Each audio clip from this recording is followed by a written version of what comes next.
Sunday morning coffee with Dr. Childress here.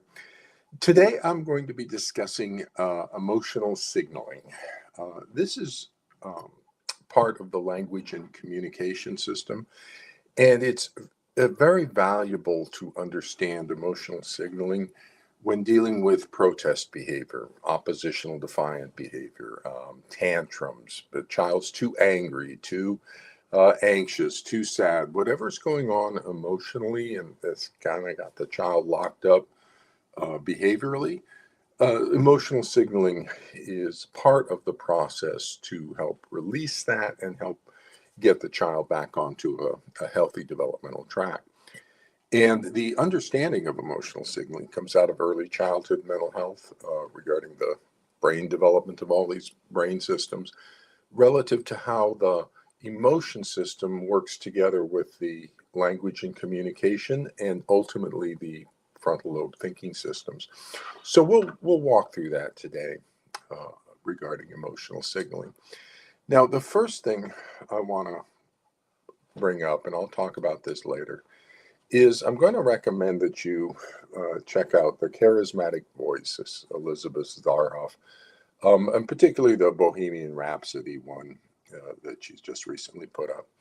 And it was while watching her, I kind of like to watch her. She's bright and perky, and she's knows her music stuff, and so I find it interesting listening to her. But as watching her, she's very impressive on her emotional signaling and how she uses it. And so I wanted to highlight this. This is an example of somebody you can go to and get some insights relative to emotional signaling. And I'll talk about what to look for once I go through here and just describe things. So to begin with, we in our language and communication systems, there's two parts to our language and communication. Our language, which is up in our frontal lobe executive function systems, and our communication systems, which are down more in our emotional signaling and something called relational moves. And so it's the timing of what we say, when we say it, and how we say it, various aspects of when the communication occurs that give it meaning. Those are called relational moves. And emotional signaling is part of that communication system. Now, initially, when children first come into the world, they don't have language. They don't have human language until about 10 months, 12 months, and even then it's really fragile until we get about 8 to 10 years old. So they're moving from this emotional signaling and relational moves communication domain up into human language over the course of the first 5 to 8 years. And I call it speaking monkey, that early period, because it's like monkeys don't have language and the children's don't have human language, proto-language, 3 or 4 kind of stuff. And so I consider myself bilingual. I speak human and monkey. And it really helps for parents to be able to speak the behavioral language, to speak in emotional communication, to speak in relational moves, both to be able to understand what your child's saying, but also to communicate to your child. And so what's valuable here to understand is that we not only have an emotion that's carrying us for the moment, like angry or sad or something, and so we have an emotion that's captivating us, we also have a background emotion. And so as we're just talking, we can be in a sad state, and so I could be talking to you, but if my cadence is low and I'm in a background state of sad. But if I'm background state of anxious, I'm going to be talking faster and I'm going to be a little more, and that's going to communicate that I'm anxious, just in the background state. Angry will be power, assertion, and voice. So if I'm asserting anything, I'm going to be in background state of angry. No, I don't have to be angry about it, but it's just power, assertion, and voice. And so angry is always the assertion, and it will always get pushback. If you assert something, the other person will say, no, don't tell me what to do. Anxious is submissive signaling. So if I'm up in a background state of anxious and I'm signaling to everybody that I have no power and that I'm submissive. And interestingly, when those two work together, so if you have a dominant, angry person and the other one signals submission, then that turns off the anger of the other person, hopefully, typically. If we signal submission to a dominant, typically they don't continue to assault us. The sad emotion, sad draws nurture, and that's its social function. So if you're communicating sad or signaling sad into the social field, it's going to trigger other people's brains to nurture you. And that just happens. And then happy is the social bonding emotion. And that's the one we want a lot. We want the happy emotion because we want to get the child in a shared psychological state with us. We're not like billiard balls that bounce off of each other. We are a lot of the time. That's the breach situation. But the intimacy, we actually interpenetrate our nervous systems. They synchronize with each other. And that's the state we want for that child.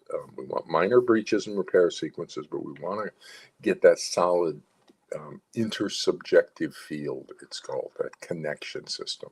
And happy's the emotion that's going to do that. So now let's take a look at what's happening in our emotions, language, communication, and thinking systems. There's also relationship systems and sensory motor systems, motivational systems, but we're just going to take a look at this particular track here. So initially for young children, 0 to 5,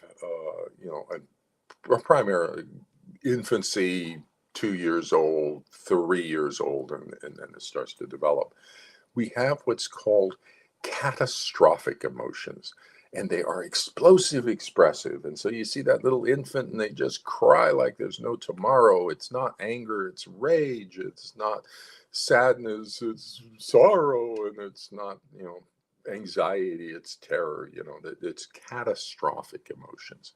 And that's the initial state of our emotional system that is then modified in relationship with the parent into more advanced communication. And so what the first step of that is that emotions enter the language and communication systems through emotional signaling. Okay, so that's the value of creating, instead of explosive expressive emotions, we're using emotions to communicate to the caregiver. So that's the first feature of the transition. And when that happens, the emotions can then be brought into the language system. And we begin to describe our emotions using language, use our words.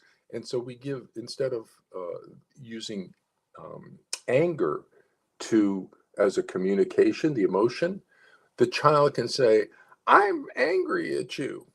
Great. Now we've got it up coming through the thinking system rather than explosive expressive. And what that does, it's a critical feature, is thinking inhibits our emotion. Emotions inhibit our thinking. So if we think a whole lot, if we're really intellectual, we don't feel. We turn off our emotions. If we're very passionate and emotional, we turn off our thinking. They cross-inhibit each other. So when we bring emotions, those catastrophic emotions, into the language and communication system, when we get it up into the thinking system, that goes back and inhibits the emotions so they are less intense. And so the reason is because we're bringing the emotions into the communication system. And so we need less intense emotions for that. So the brain kind of understands that. So once we bring the emotions into the communication system, it says, okay, quiet down, so that the child now can bring them into the communication system. They're not feeling as intense an emotion as they were before. And that's the critical piece to understand about helping kids move through these tantrums, emotional lockups and things, is if we can get it into the communication system, we're going to lower the intensity of the emotion that the child's feeling. And that's going to be very helpful to the child who's trying to communicate this emotion, trying to regulate their emotions. Let's drop it down a little bit. So how do we do that? How do we get that into the communication system? Well, again, just to recapitulate here about what we're doing, is that emotions are brought into the language and communication system through emotional signaling. Then the emotional signaling transitions to verbal reporting on the emotions, use your words. And then once language is used to describe the emotions, the cognitive system inhibits the intensity of the emotional system. Now, there's 4 primary emotions. Let's talk about our emotion system. There's a few others, but there's 4 primary ones. The one we're going to want to work with most is the happy pleasure emotion, because that's the social bonding emotion. That's the one that's going to facilitate that psychological connection. And so we're going to get a shared psychological state off of that one. And you get the nervous systems align, and now the child can begin to download the regulatory software. Anger as an emotion will always pop the child out. It prevents the child from entering a shared psychological state with an angry brain. So we don't want you in a background state of angry. And recognize that for the most part, adults, when we're like right now, I'd be considered in a background state of angry because it's power, assertion, and voice. We don't now, if I want to move into happy, I combine it with a power, assertion, and voice. Now I can continue to teach you, but I've got a background state of happy that brings a social bonding. And this is a much better way to communicate when you want to assert something than if you do it this way. If you do it this way, you're in an adult brain. And adults can manage this. We've learned, and so we're very subtle in what we do as adults. But the child, they need broader emotions. They're not as sophisticated as an adult, and so they cannot enter a brain that's angry. So we want to reduce that as much as possible. Use it to a purpose. The emotion of sadness it won't kick the child out because it draws nurture. So if you're signaling sadness, the child's going to want to take care of you, and we don't necessarily want that necessarily. However, if you're sad and the child tries to join with you, that's a painful place for the child. And so they pop out because it's just too painful to be in a sad parent. And it's really tough to see on these videos and stuff when the parent's sad and the child just can't look at them. They just can't make eye contact with a sad face because it's too painful for them. So we don't want parents in a sad place. Use it with effect. And then the final is the anxiety. And anxiety, an anxious brain will always pop the kid back out again because it's a prickly brain to be in. However, anxiety is also very contagious. We're herd animals. So if one of our pack sees a predator, they get anxious and everybody gets anxious because, well, is a predator or something going on around? And so it's very, very contagious emotion. And so if the parent's anxious, the child will become anxious, but it's too prickly and it prevents the shared psychological state.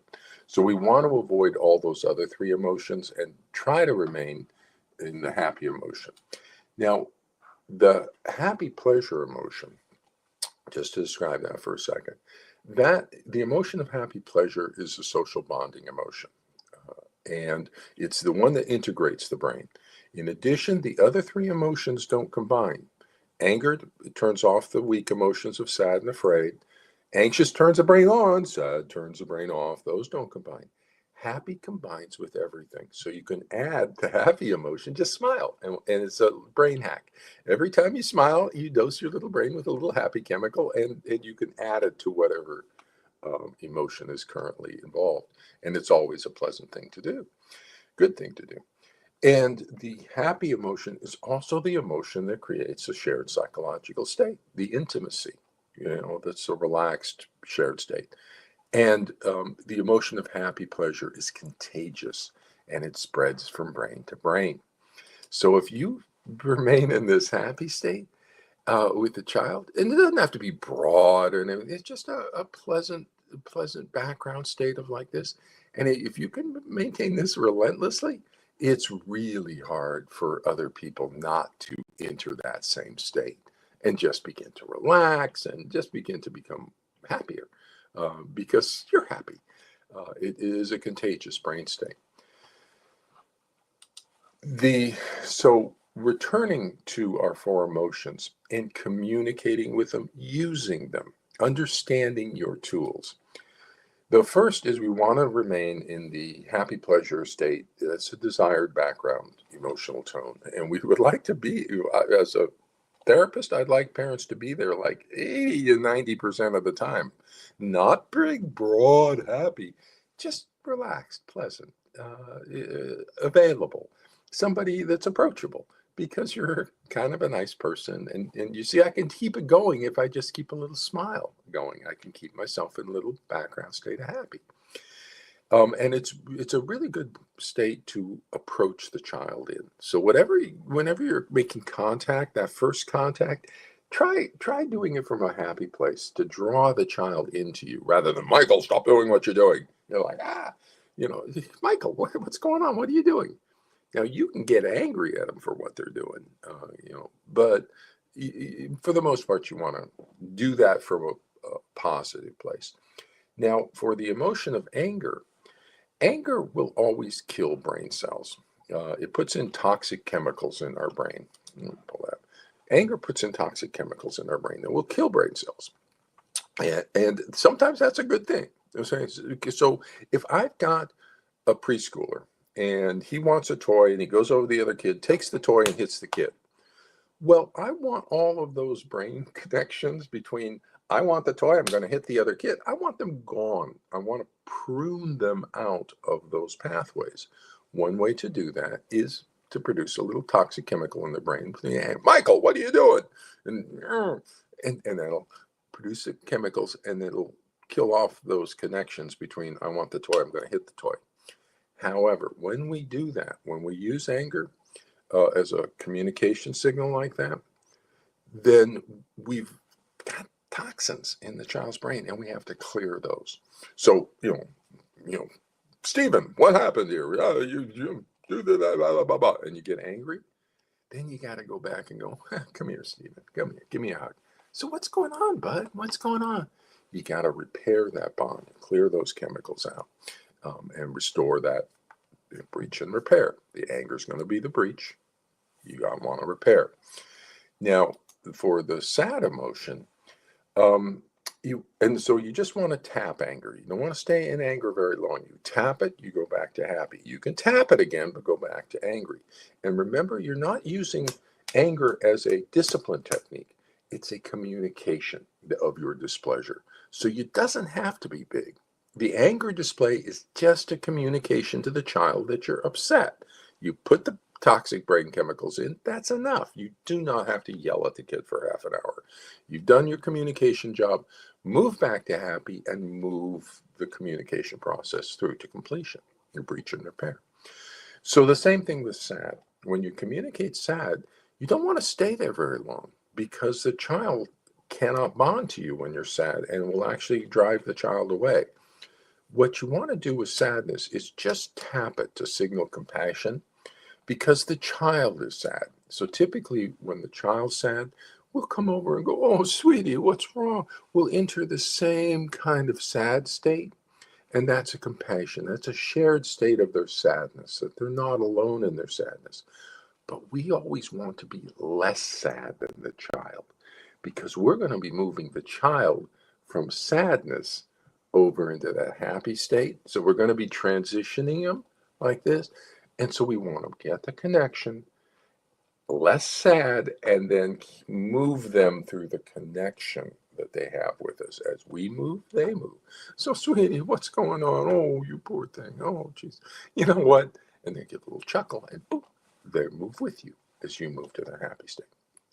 Now, for the anxious state, anxious communicates danger. So you tap anxiety or fear to signal danger in the world. Oh, stop that. Don't do that. Okay. And then return to the happy place. You don't need to stay in an anxious state.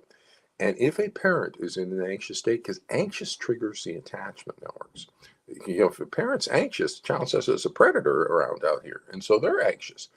And so anxious is very energized. And so it prevents integration of the brain. It's just too energized. So we don't want the child in a long anxious state. So we don't want the parent in a long anxious state. Anxious parents are very problematic because they keep the child up in an anxious state. We want the child integrating brain systems, which means happy, pleasure, calm, relaxed, not anxious. So you just want to signal anxious. Stop, stop, stop. Don't do that. Come here, come here, come here. What's going on? Oh my goodness, you. Okay, so you got to be careful in how you use those other emotions. Use them sparingly, and use them as communications.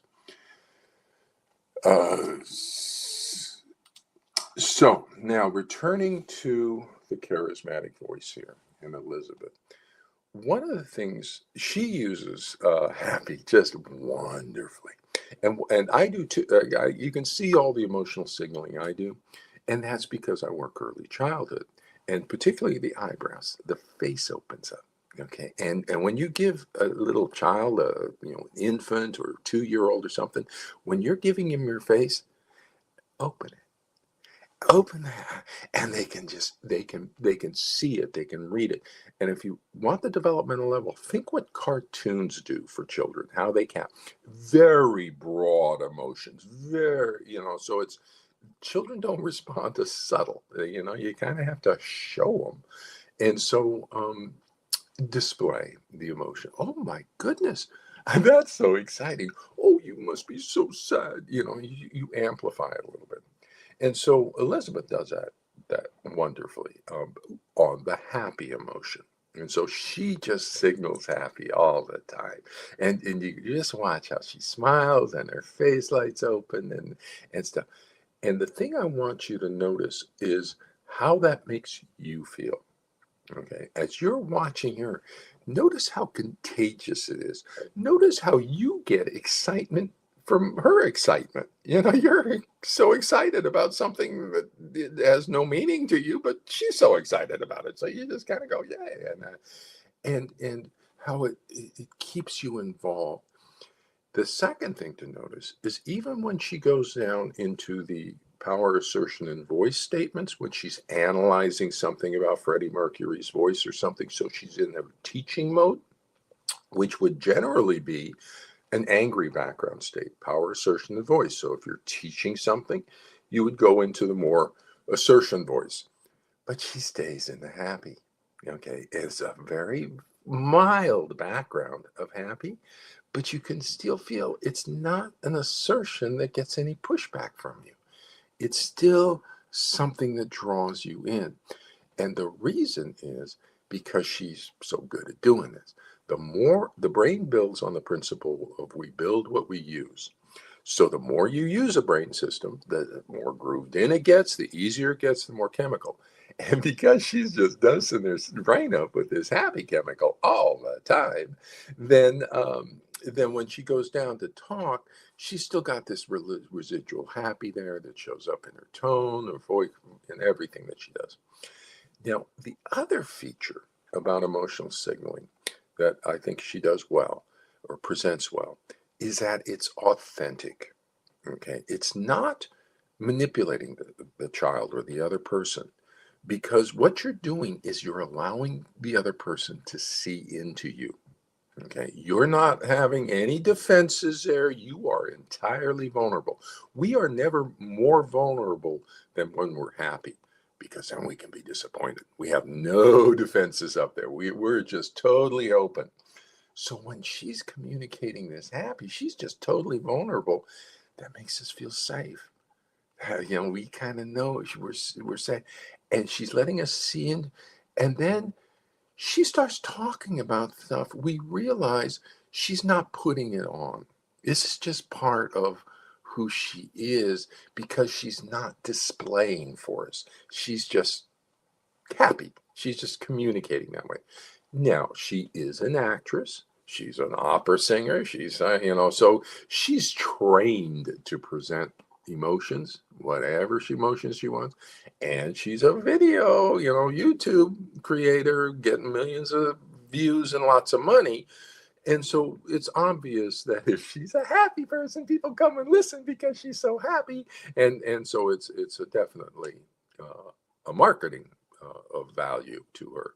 And so certainly this is a presentation from an actress on thing.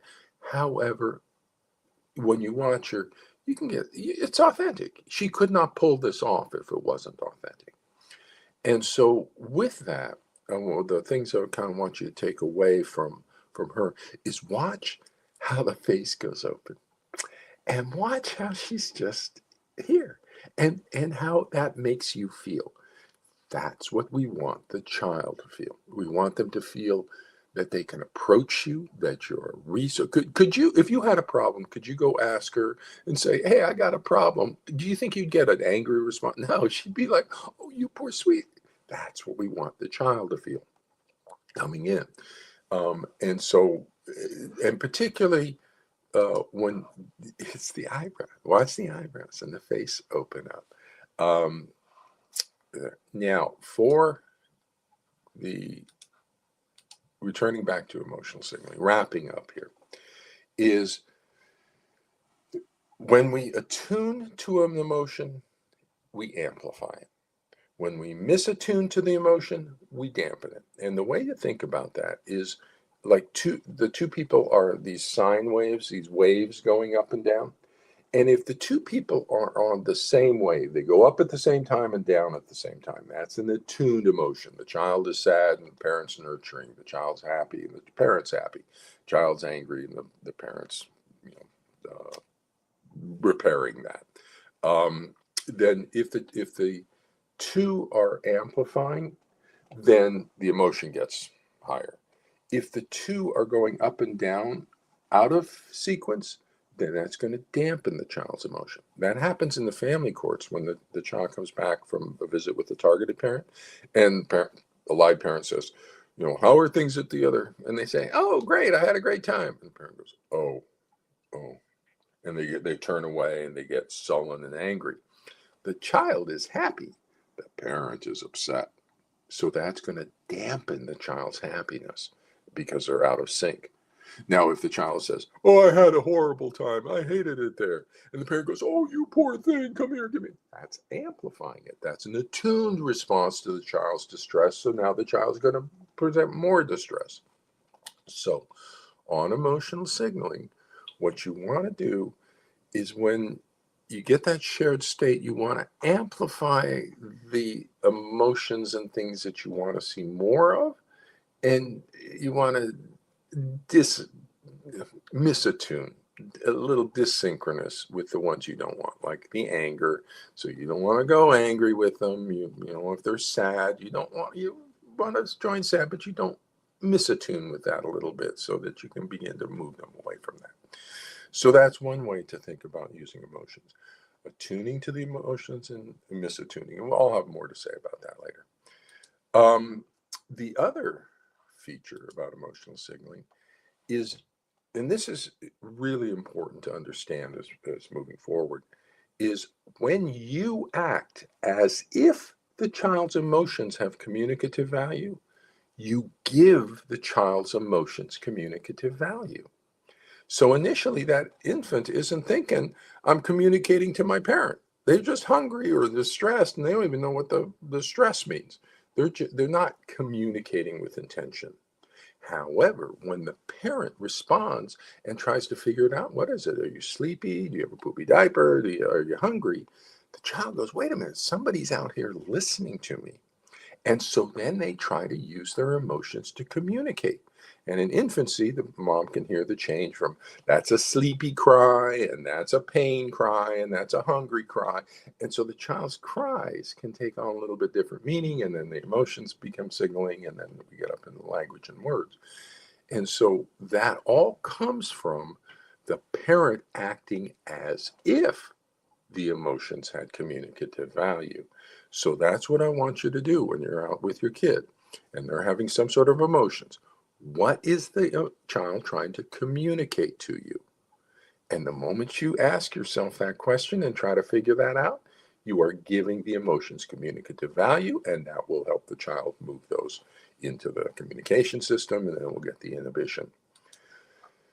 Finally, children will not seek to communicate if we don't listen. So we want to approach protest behavior with an intent to understand. And this is wonderful, intent to understand. I'll talk about this all sorts of places.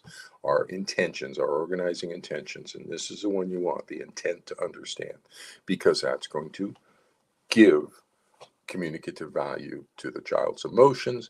And the child's distress is a lot of times because they're alone. There's been a breach and they're out here alone, and we want to reestablish that connection system. When we approach with an intent to understand, that is the connection system. What's it like to be you? And boop. And so it's the intent to understand that restores that breach. So with that, I'm going to head off to my Sunday here. And we'll check in next week about some aspect of children and the family courts. So with that, take care, everybody.